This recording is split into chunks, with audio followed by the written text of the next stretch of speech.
Dua Tolu. Assalamualaikum warahmatullahi wabarakatuh. Sahabat Bunda Indah, pagi hari ini yang cerah, kita kembali di channel YouTube official Bunda Indah Podcast. Insya Allah kita akan berbincang lagi dengan Bunda Indah. Assalamualaikum Bunda. Waalaikumsalam warahmatullahi wabarakatuh. Gimana kabar pagi ini Bunda? Alhamdulillah. Sehat ya? Amin. Selalu sehat, semangat, iya. Inspiratif Bunda. Amin. Sahabat Bunda Indah, kalau kita melihat orang memperhatikan Bunda Indah, ini kan sosok yang luar biasa. Jadi kalau Fahrul bilang Bunda Indah ini fenomena gunung es begitu. Jadi yang nampaknya sedikit, sebetulnya di dalam permukaan itu luar biasa. Mungkin banyak sahabat Bunda Indah di seluruh Indonesia ingin tahu apa yang bisa membentuk Bunda Indah seperti sekarang ini Bunda. Dari sisi kedermawanan, waduh luar biasa lah. Ada banyak orang mungkin ingin mengikuti jejak Bunda, tapi tidak sederhana. Pada saat yang lain kalau bicara Bunda tentang politik juga sangat menguasai. Pengaruh dengan orang-orang besar juga luar biasa. Coba Bunda bisa bercerita kepada kami semua, sahabat Bunda Indah di Indonesia, bagaimana Bunda melewati masa kecil, masa remaja, sampai kemudian membentuk kepribadian yang luar biasa ini Bunda. Silakan Bunda. Alhamdulillah kepada sahabat-sahabat, saudara-saudara Bunda Indah yang ada di Indonesia khususnya, saya sangat terima kasih di pagi hari ini. Hari ini saya diwawancarai ya podcast Bunda Indah Channel. Terbentuknya saya ini dimulai dari mungkin satu keadaan yang menjadikan saya seperti ini sampai sekarang. Sebenarnya dari kecil sampai sekarang gak ada perubahan. Saya tetap Indah yang kecil yang dulu sampai Indah yang kecil sekarang. Kenapa? Karena saya senang berteman dengan orang-orang yang mungkin dalam keadaan saya susah pun saya berteman dengan orang susah. Itu dari kecil. Apa yang saya punya, sahabat saya harus punya juga seperti apa yang saya miliki. Kadang-kadang juga saya nggak punya, orang di samping saya harus merasakan sedikit. Kalau itu bisa membagikan dia, saya rela memberikan apa yang ada saya punya yang sedikit tadi, yang nggak punya saya. Itu menjadikan terbentuknya diri saya dari dulu sampai sekarang. Kedua mungkin dari didikan orang tua saya, yaitu Bunda Halimah. Alhamdulillah sekarang saya dirikan Majelis Taklim Halimah yang sudah ribuan ya, De Fahrul ya. Majelis saya ini saya bentuk dari yaitu tadi, karena mental akhlak saya terdidik dari dulu, yang dididik oleh ibu saya.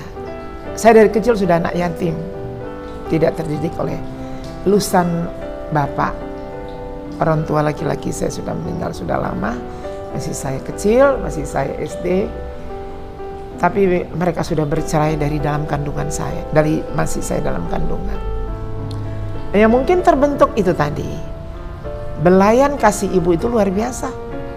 Dalam kasih sayang ibu itu, maka saya menjadi pencerminan bahwasanya kenapa ada kandungan itu seorang anak dalam kandungan seorang ibu ya. Kandungan seorang ibu itu ada anak. Itulah bentuk kasih sayang seorang ibu kepada kita.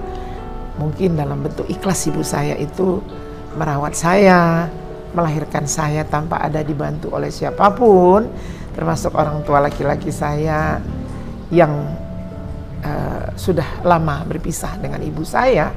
Jadi ibu saya ini udah membentuk saya dari rahimnya. Itu luar biasa ya Bunda. Iya. Kalau Rasulullah itu ditinggal meninggal oleh ayahnya semenjak di dalam kandungan, Bunda ditinggal berpisah ya, oleh ayah Bunda ya. Betul. Nah sekarang begini Bunda, apa yang dilakukan oleh Ibunda Halimah, Allahumma yarham Bunda, karena bagi sahabat Bunda Indah di seluruh Indonesia yang sudah punya anak mungkin ingin Bunda mengikuti apa yang sudah dilakukan oleh Bunda Halimah sehingga memiliki anak seistimewa Bunda gitu. Apa yang Bunda rasakan didikan dari Bunda Halimah itu, Bu? Ya. Didikan orang tua saya adalah sangat keras, terutama dalam akhlak ya. Jadi ibu saya itu mendidik saya itu dimulai dari diri saya dan dia. Tiada hari tanpa nasihat. Baik kami dalam tidur, mau tidur pun dia nasihat. Kalau boleh dibilang sebenarnya cerita riwayat hidup Bunda ini adalah seperti dongeng. Makanya saya senang buku dongeng. Itu dari dulu ibu saya suka membeli buku dongeng. Biarpun gak punya uang, bagaimana buku dongeng-dongeng tadi itu bisa terbeli dengan cara dia diberi orang, uang rezeki yang dia bisa pintar masak, tapi dia beri uang tadi supaya saya bisa ada jajan untuk membeli buku dongeng. Nah, riwayat kehidupan saya ini, ya waktu itu saya belum tahu yang namanya sunnah ya. Saya belum tahu sunnah, saya belum paham.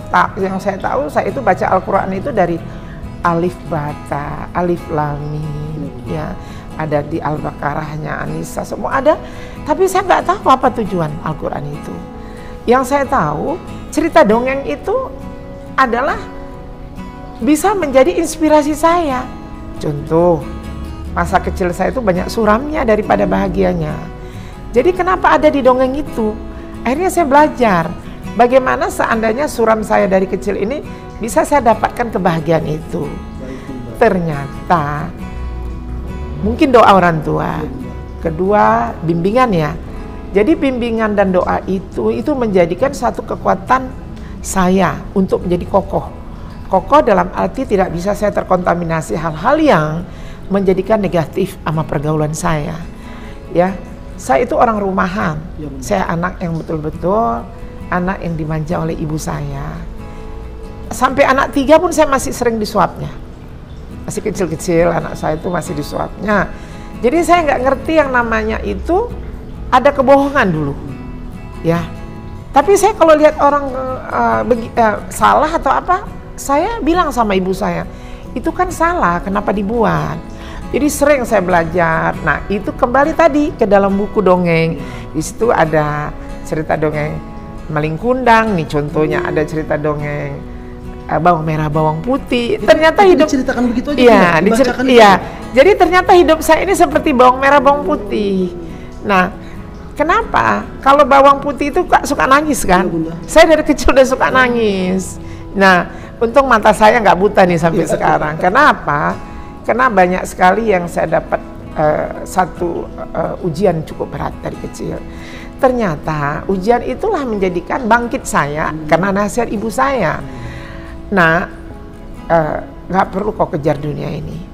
Kau menangis cukup untuk Allah. Nah, kalau udah cerita ini saya bisa nangis. Karena yang saya dapat cuma hanya kasih sayang ibu.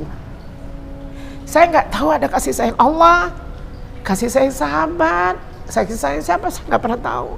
Yang saya tahu adalah kasih sayang Allah, kasih sayang ibu, belayan tangan ibu. Maaf, sampai saya berumah tangga pun saya mengatakan kegadisan itu ya saya tunjukkan. Ini mak, bagaimana harus bergaul dengan suami istri. Saya ngomong, saya jujur, saya nggak tahu bagaimana nanti malam pengantin itu apa, saya nggak pernah tahu. Yang saya tahu adalah bagaimana saya bisa memberikan sesuatu. Ibu saya itu harus jujur sama ibu saya. Tapi banyak ujian-ujian berat yang saya dapat, ya. Itu mungkin satu cerita yang memang sudah tercipta oleh Allah ya, supaya suatu saat kau bisa menjadikan contoh bagi sahabatmu, saudaramu, bahwasanya aku cinta kau itu harus kuuji. Rupanya ibu saya juga gitu. Kalau mama itu mau membimbing kau sukses, kau jangan bersender sama mama. Senderan kau tuh cuman Allah. Kalau cuman nyender sama mama, nanti kau nggak kuat. Kenapa? Dari kecil kau udah nggak punya orang tua, Indah nggak punya orang tua, tapi mama suruh kamu bersender sama mama, tapi melalui senderan Allah. Jadi tidak bisa, saya tuh nggak pernah mau bersender sama orang tua, nggak boleh. Untuk sender ke tubuhnya aja saya nggak boleh. Kata mama, ya udah, aku sender sama Allah itu kuat, itu kokoh. Makanya sampai sekarang itu menjadi inspirasi saya. Baik, luar biasa. Sahabat Bunda Indah, terutama bagi ibu-ibu muda yang punya anak-anak. Jadi di belakang kesuksesan Bunda Indah ada seorang tangan malaikat bernama Bunda Halimah. Dan ternyata tidak membutuhkan skill yang luar biasa. Cukup dibacakan dongeng saja, Bunda. Iya, setiap hari. Sangat mengena begitu. Hampir setiap hari kami itu berdongeng. Hampir setiap hari dia itu memberikan cerita. Sampai anak 3 pun masih dia. Luar biasa. Dengan keadaan stroke pun, saya tidur di samping beliau, beliau masih dia tetap mendongeng sama saya, menceritakan bagaimana dunia ini untuk kau dapatkan surga nanti, nak. Karena kau nggak pernah tahu surga itu di mana. Kapan kalau kau mau tahu surga itu hari ini, terus saja kau berbuat baik. Jadi ilmu-ilmu itu semuanya itu sebenarnya saya nggak dapat dari universitas, makanya nggak berlaku detail itu sama saya. Sekalipun saya pernah saya kuliah, saya sekolah, itu cuman hanya sebagai pembelajaran untuk di dunia. Tapi untuk mendapatkan satu akhirat, saya dapat ilmu dari orang tua saya. Semua saya dapatkan, pahit, senang, sakit, semua saya dapatkan dari orang tua. Itu makanya sekarang itu setelah kepulangan orang tua saya di alam barzah kembali kepada Allah, saya udah kokoh, malah lebih kuat. Kenapa? Apa yang diterapkan oleh Halimah itu saya terapkan dengan diri saya kepada Allah. Ya, jadi saya itu tadi dengan senderan. Nah, senderan itu sangat kuat di Parul dengan. Ya. Jadi sahabat Bunda Indah, tanpa harus membuat anak-anak kita menjadi tergantung kepada orang tua, tetapi bagaimana peran orang tua itu sangat berpengaruh. Dan ini tentu menjadi pembelajaran bagi kita semua. Bunda, ada satu kebiasaan Bunda yang sangat mengagumkan. Terkesan ringan, tapi berat, Bunda. Bagi sebagian orang bisa mengikuti, tapi istiqomah berat, yaitu bersedekah. Kami mengikuti perjalanan Bunda begitu ringan, seperti apa, membagikan kertas saja begitu.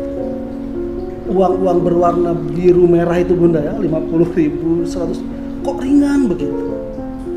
Orang kan berpikir, oh iyalah, Bunda kan memang sudah berkecukupan. Nah, kita ingin tahu, Bunda, apakah kebiasaan ini dari kapan Bunda gemar berbagi, dan apakah memang semenjak awal Bunda sudah berkecukupan sampai begitu ringannya berbagi kepada orang? Silakan, Bunda. Ya, ini sedikit cerita sebelum nanti kelanjutan cerita khusus untuk bagaimana kehidupan seorang Bunda Indah itu dari kecil. Saya kasih gambaran. Dari kecil memang saya itu hobinya itu tidak lain adalah memberi. Saya tahan lapar. Ya, di Parul saya tahan lapar. Saya tidak pernah mau makan sebelum orang lain yang makan. Sampai baju juga gitu. Saya sanggup pakai baju koyak, asal jangan ada di samping saya itu baju koyak. Begitu juga dengan sepatu saya. Saya pernah di sekolah itu, sepatu saya bagus, tapi sahabat saya itu nggak punya sepatu. Dia koyak, saya beri. Jadi bukan karena saya kaya, sampai sekarang saya nggak kaya. Karena bicara hobi ya. Ya, benar.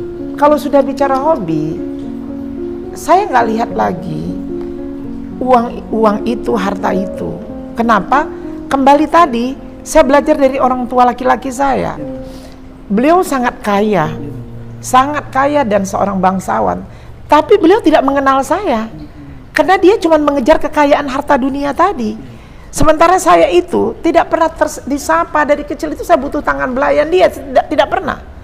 Maka saya itu mempunyai hobi itu bagaimana tangan saya dua ini bisa membelai orang lain yang membutuhkan, sebagaimana saya itu mau dibelai oleh orang yang saya cinta, yang saya butuhkan, yaitu bapak saya. Itu nggak saya dapatkan. Jadi dari kecil itu memang hobi, ya, hobi saya itu memang senang memberi, ya. Sampai saya dari kecil itu kelas 6 SD 1 udah jual pecel saya, jual pecel di depan rumah. Tapi hasil uang jual pecel itu saya bohongin ibu saya beri orang. Iya, Nah, besoknya modalnya udah nggak ada. Saya dibuat lagi sama ibu saya, dikasih lagi. Saya buat. Kalau udah nggak ada lagi uang gimana? Saya pinter main kuaci, main guli. Saya menangkan guli tadi, saya menangkan. Begitu menang saya jual. Nah, uang dari hasil guli atau kuaci yang tadi yang saya ikut di dalam permainan yang masih anak-anak dulu, itu saya beri orang. Jadi apapun.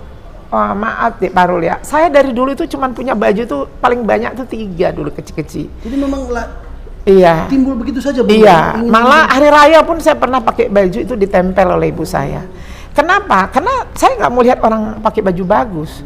Jadi saya sampaikan sama mama saya, udahlah Mak, Indah pakai baju yang jelek nggak apa-apa, asal hari ini bisa hari raya makan lontong. Nah, jadi saya nggak pernah.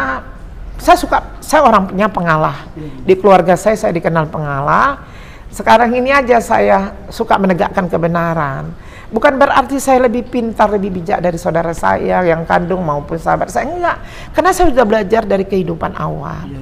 Kalau saya di sini diam, untuk tidak melihat sesuatu itu salah, saya diam, nanti kan dosa. Sedangkan ibu saya, sedikit saja saya salah, saya udah dipukul. Biarpun saya anak kesayangan, itu sapu lidi itu udah memukul saya. Nah, itu saya terapkan kepada diri saya, kepada rumah tangga saya dan anak saya. Jadi itu saya nggak pernah melihat. Sampai sekarang pun, dulu waktu SD, SMP, saya pernah nggak bayar uang sekolah 9 bulan. 9 bulan saya nggak bayar uang sekolah. Ditanya guru, kamu kenapa nggak bayar uang sekolah? Ya, tapi semua udah bayar. Ternyata uang sekolah saya itu saya bekasi orang. Jadi saya sendiri yang nggak bayar uang sekolah.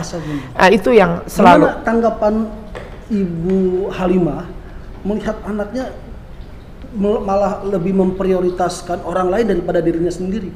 Apa tanggapan Bunda Halimah? Dulu waktu itu dia pernah marah. Pernah iya. marah. Tapi lama-lama dia ikut berbuat. Malah dia sembunyi dari kakak-kakak saya, abang saya, malah uang dia sembunyikan untuk dia beri kepada saya. Ya udah, nanti kamu bagi aja sama orang, jangan tahu sama kakakmu ya. Jadi dianggap kakak-kakak saya atau semua, ibu saya itu memanjakan saya. Ternyata nggak mendidik saya. Mungkin kalau saya tidak terdidik, saya tidak sama seperti saudara saya yang lain. Ya, bukan berarti saudara saya itu tidak baik, tapi kan bicara akhlak. Nah, itu tadi. Jadi ini gambaran. Katanya betul Bunda, kalau Bunda Halimah ngasih uang jajan ke Bunda itu selalu di-split gitu. Ini buat jajannya, ini buat sedekah begitu. Malah dia diam-diam itu nanti dia taruh uang itu di bawah kain. Nanti ini untuk kamu, jangan bilang-bilang kakak kamu, abang kamu ya. Ini untuk sedekah kalau beri-beri orang. Jadi kadang-kadang pun saya juga bukan hanya berbohong. Saya disuruh makan, nanti ibu saya kan catering, bantu-bantu orang. Ya namanya janda cari makan. Itu nanti bawa pulang makanan enak, saya simpan makanan itu untuk tetangga saya ataupun untuk orang yang membutuhkan. Akhirnya saya dapat apa? Bekasnya. Sampai sekarang pun saya tidak pernah marah sama pembantu saya atau marah kepada siapapun yang memakan makanan saya, sekalipun saya harus dapat bekas. Karena mungkin bekas itu jadi nikmat saya nanti di surga. Nggak apa-apa nggak dapat di sini. Baik. Ya makanya Dik Parul, saya sudah lafazkan untuk semua yang saya punya ini sudah saya niatkan kepada Allah. Itu di depan Ka'bah, ya di depan Masjidil Haram, saya sudah bersumpah tidak akan saya memakan hak Allah ini. Kalaupun ada nanti salah saya, ada hutang saya, ada janji saya akan kembalikan dengan satu perjuangan saya dengan fisabilillah, dunia dan akhirat dan dunia. Tapi saya kejar dulu akhirat untuk lebih kuat dunia itu bisa menghampiri saya. Nggak mungkin dong Allah akan membiarkan saya. Betul Bunda, betul Bunda. Baik, sahabat Bunda Indah di seluruh Indonesia, ini luar biasa. Jadi tidak mungkin seseorang memetik buahnya kecuali diawali dengan menanam. Jadi bagi sahabat Bunda Indah yang mengagumi tentang sosok Bunda Indah, prosesnya sangat panjang. Dan bagi kita sebagai orang tua, apabila anak-anak kita ingin memiliki sifat sebagaimana Bunda hari ini, maka didiklah anak-anak itu sebagaimana tadi kita dengarkan bersama. Sangat inspiratif Bunda. Itu tadi didiknya melalui jangan Jangan bersender sama manusia, Betul. sekalipun itu orang tua kita. Jangan bersender sama dia. Tapi senderan Allah itu sangat kuat, kokoh, nggak bisa Jadi betul, dikotak-katik. sahabat sekalian, bahwa sekolah pertama bagi seorang anak adalah ibu. Ibu adalah madrasatul ula, sekolah pertama. Jangan berikan pendidikan pertama anak-anak kita kepada orang lain. Nggak ada yang bisa selamatkan Betul. selain didikan orang tua. Luar biasa. Baik, sahabat Bunda Indah di seluruh Indonesia, pagi hari ini sangat banyak ilmu dan inspirasi yang diberikan oleh Bunda. Saya kira kita bisa mengambil hikmahnya, dan banyak lagi sisi-sisi Bunda Indah yang lain. Ya, nanti kita akan lanjut di sesi berikutnya Bunda ya. Sekali lagi terima kasih Bunda. Assalamualaikum warahmatullahi wabarakatuh. Waalaikumsalam warahmatullahi wabarakatuh.